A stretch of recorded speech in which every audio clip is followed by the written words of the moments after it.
barusan nemuin kejanggalan di debat capres kemarin. Ini bener-bener kayak lo harus lihat. Prabowo makin kesini tuh makin apa ya, dia benar-benar pengen bikin Indonesia ini benar-benar sejahtera gitu. Gara-gara Bapak, saya belajar bahwa ternyata integritas diri itu tidak serta-merta dimiliki. Saya nggak tahu kalau mungkin kalah Pilpres 2024 nanti Mas Anies kemana lagi? Dari Demokrat sempat didukung oleh Gerindra, sekarang didukung oleh Nasdem. Walau alam 2029 Mas Anies ikut partai mana lagi? Oke, Assalamualaikum warahmatullahi wabarakatuh. Ya, jumpa lagi di channel update teman-teman ya. Nah, seperti yang kita tahu, semakin kesini netizen semakin banyak banget yang empati sama Pak Prabowo ya. Terbukti di TikTok pun itu banyak banget beranda yang bermunculan. Kebanyakan sih cewek ya, dia pada nangis segala macam, sedih lah ya. Nah, ini membuktikan bahwa perilaku, imbas dari perilaku Anies terutama ya, yang merendahkan Prabowo di depan umum ya, balik lagi guys, semua pasti ada akibatnya.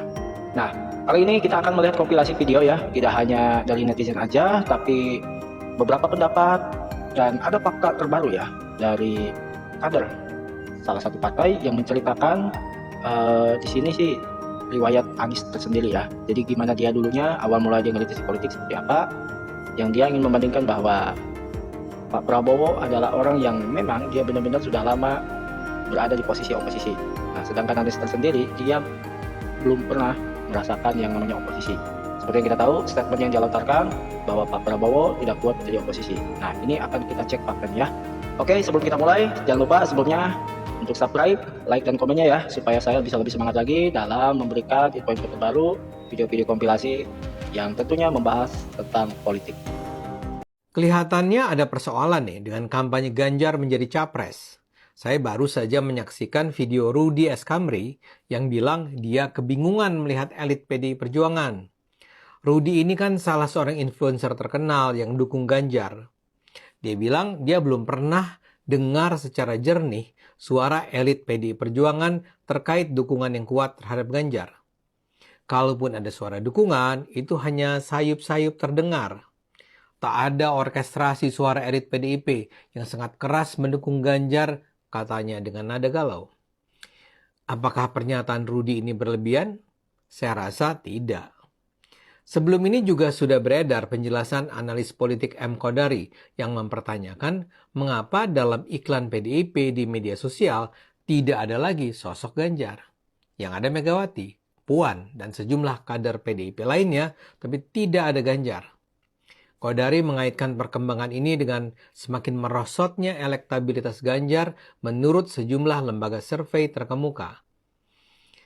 Jadi buat PDIP, nampaknya mereka sekarang sudah kehilangan antusiasme untuk memenangkan Ganjar dan memilih konsentrasi saja pada mencegah suara PDIP di Pileg turun signifikan. Pilpres tinggal sekitar 40 hari lagi. Namun hasil akhirnya rasanya sudah bisa diperkirakan dari sekarang. Ayo gunakan akal sehat, karena hanya dengan akal sehat Indonesia akan selamat.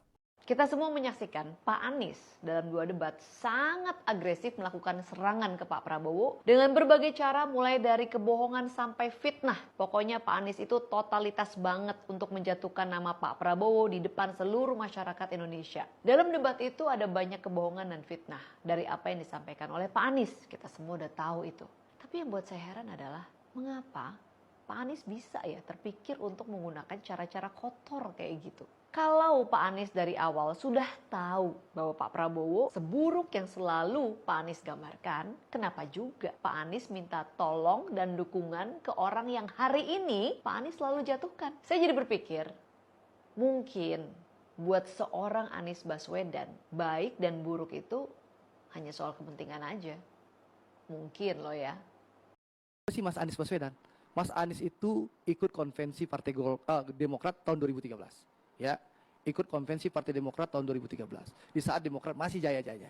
Di saat Demokrat terpuruk di pemilu 2014, beliau pindah dari konvensi Partai Demokrat ikut tim pemenangan Pak Jokowi dan Pak JK.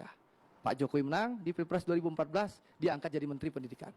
Setahun kalau tidak salah, dipecat oleh Pak Jokowi, kena reshuffle, nganggur. Fakta bukan fiksi. Lalu setelah itu didukung dan diusung oleh Pak Prabowo dan Partai Gerindra dan didukung dan dimodali oleh kami. Ya, lalu terpilihlah menjadi Gubernur DKI, menikmati kursi empuk Gubernur DKI. Nah, tanpa pamit pun, ya, ini bicara soal etika, tapi sudahlah. Tanpa pamit, Mas Anies tiba-tiba deklarasi bersama Nasdem. Ya, itulah menunjukkan bahwa Anies Baswedan tidak pernah oposisi, bergabung dengan deklarasi dengan Nasdem, partai pendukung pemerintah yang bukan oposisi juga.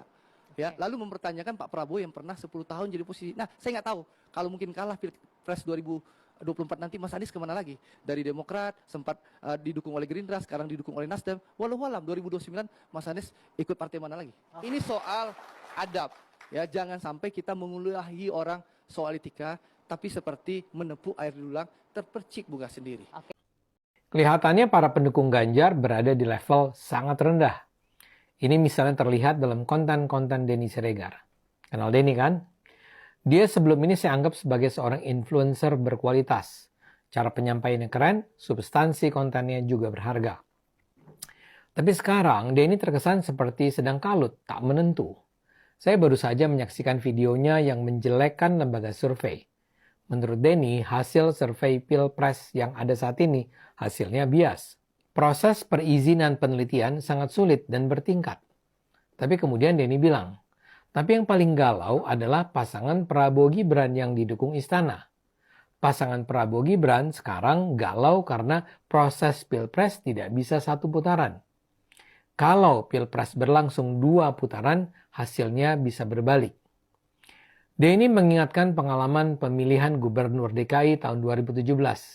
Ketika itu kan semula Ahok menempati posisi teratas di putaran pertama, tapi lantas disalib oleh Anies di putaran kedua. Sekarang Prabowo dan Istana panik membayangkan skenario serupa berulang. Turunnya para menteri untuk mendukung kampanye Prabowo menunjukkan kegalauan itu. Ada 2 masalah serius dengan pernyataan Denny.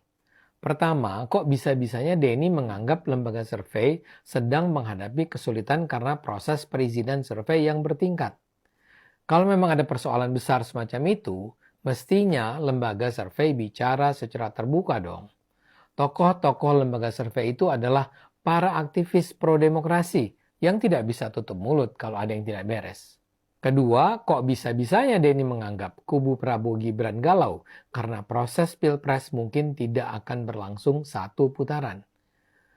Kubu Prabowo Gibran itu sama sekali tidak galau. Mereka lagi bahagia menyaksikan betapa meyakinkannya keunggulan mereka seperti yang ditunjukkan hasil-hasil survei mutakhir. Tapi tentu saja mereka berharap bisa unggul dalam 1 putaran. Tren suara Prabowo Gibran memang naik secara konstan, sehingga memang diperkirakan pada akhir Januari suaranya sudah melewati 50%. Kalau angka 50% itu tidak bisa dilewati, ya artinya tim pendukung Prabowo masih harus kerja di sisa waktu yang tersedia. Bagaimanapun kita bisa menduga, kalau harus ada 2 putaran, pendukung Anies dan Ganjar tidak akan begitu saja bersatu. Jadi kenapa pula harus ada kegalauan? Kelihatannya sih takdir kemenangan Prabowo Gibran sudah hampir pasti akan terjadi. Kita terima saja dengan ikhlas dan bahagia. Ayo gunakan akal sehat, karena hanya dengan akal sehat Indonesia akan selamat. Gue barusan nemuin kejanggalan di debat Capres kemarin. Ini bener-bener kayak lo harus lihat. Dimulai saat Bapak berbicara.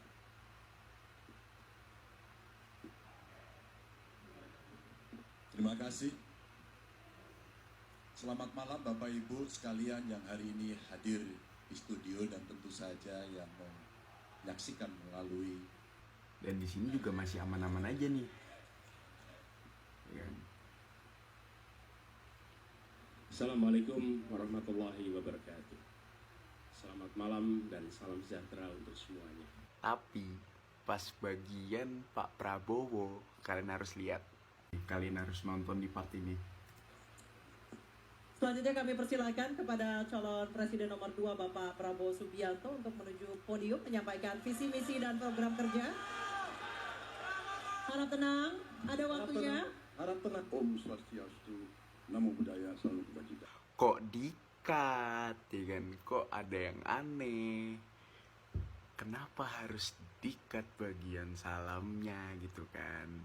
Nah, dan gue juga baru sadar ternyata gue nonton di channelnya tereng kenapa Metro TV ini, tolong coba kenapa bagian Pak Prabowo salamnya itu di-cut. Karena habis ini kita cek bareng-bareng ya di channel yang lain yang kemarin live streaming juga. Oke, ini gue di channelnya Najwa Shihab. Selanjutnya kami persilakan kepada calon presiden nomor 2 Bapak Prabowo Subianto untuk menuju podium menyampaikan visi misi dan program kerja. Harap tenang, ada waktunya.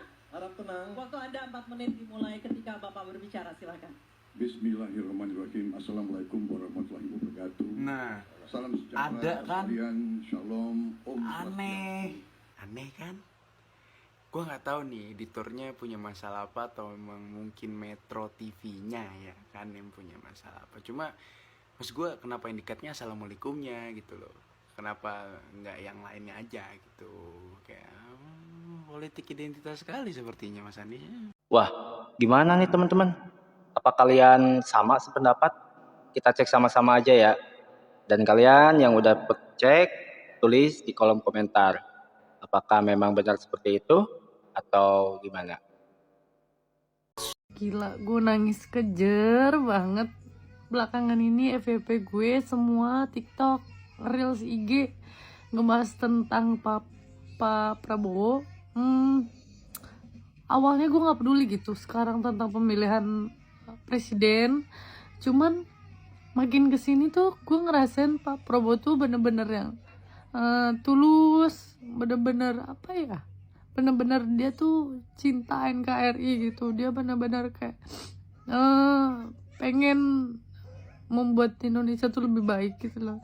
Terus apa ya, gue sedih nggak tahu kenapa gue nangis sendiri gitu. Yang tadi awalnya gue biasa, kok lama-lama gue ngerasa tuh vibesnya Pak Prabowo tuh makin kesini tuh makin apa ya, dia bener-bener pengen bikin Indonesia ini benar-benar sejahtera gitu, pengen kayak negara-negara lain gitu. Terus setiap video yang ada mukanya beliau muncul tuh gue kayak ngerasain bapak gue sendiri gitu loh. Sehat-sehat ya Pak, semoga di tanggal 14 Februari nanti bapak menang, terus saya datang. I love you Pak. Hai Pak, terima kasih ya.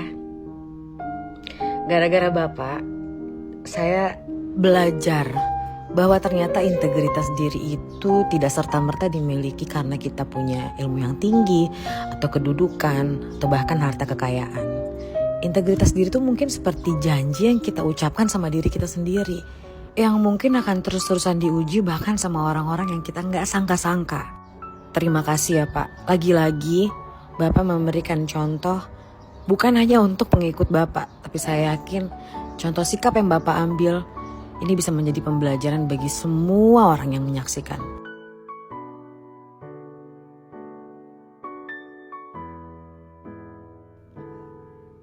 Berapa skor yang Bapak berikan atas kinerja Kementerian Pertahanan yang dipimpin oleh Bapak Prabowo? Silakan Pak Ganjar.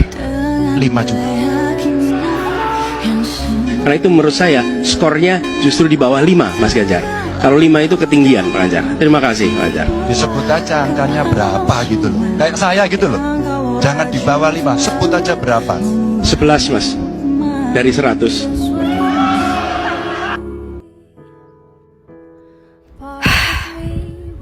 Selamat ya Pak.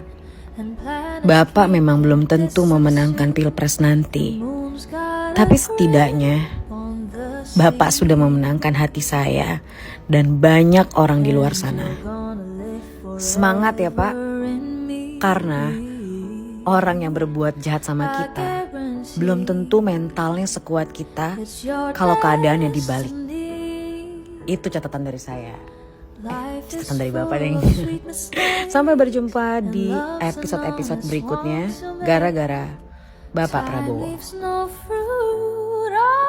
Oke teman-teman, itu tadi video kompilasi ya, beberapa video mulai dari pendapat para tokoh, pendapat para elit, pendapat para politikus, tentang Pilpres 2024 ini, terutama tentang debat Pilpres kemarin. Nah, kita ambil aja pelajaran dari video ini, dan saya sendiri juga sekali lagi mohon maaf jika ada kalimat saya yang menyinggung. Sekali lagi ini hanya sebuah video reaksi yang bertujuan untuk menghibur dan mengedukasi, supaya kita bisa lebih jeli lagi dalam memilih pemimpin Indonesia untuk periode berikutnya. Nah, satu hal yang bisa kita ambil pelajaran adalah pilihlah pemimpin yang benar-benar rekam jejaknya itu jelas, programnya juga jelas, dan yang pasti yang paling penting adalah pemimpin yang mempunyai kepedulian terhadap rakyat kecil. Dan tentunya di sini kita bisa menilai tersendiri ya atas hasil debat capres yang ketiga kemarin. Sejauh ini kita juga bisa menilai siapa yang paling cocok untuk memimpin bangsa ini. Akhir kata saya ucapkan wassalamualaikum warahmatullahi wabarakatuh.